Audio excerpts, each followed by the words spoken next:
为着消透急诊的患者，卫福部为去年11月开始试办 UCC， 已经服务超过4800人次。也毋过，因应过年时来急诊的人，会是平常时1.7倍，所以6到13 UCC， 除了为了暝甲初五以外，其他的时间拢有看诊。伫桃园的这个 UCC， 假日开3诊，一个柜台领药啊，一站式的服务，早起就有人来看诊。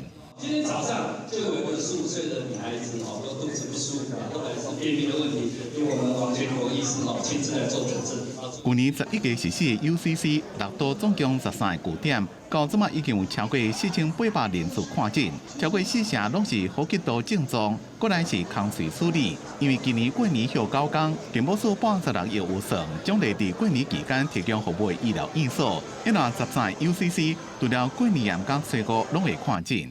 我们要怎么办？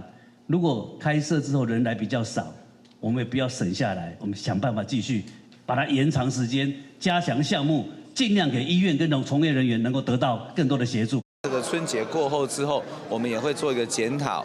那么对于未来更扩大或者变成一个常态性，都在这个评估范围。台北市医师职业工会讲。 观察 UCC 对消透急诊人伤侪塞车的效果有限，因为资源的配置就要更加谨慎处理。卫福部讲，这嘛是以鼓励方式试办 UCC， 会伫咧半年后滚动检讨，看是毋是要继续做落去。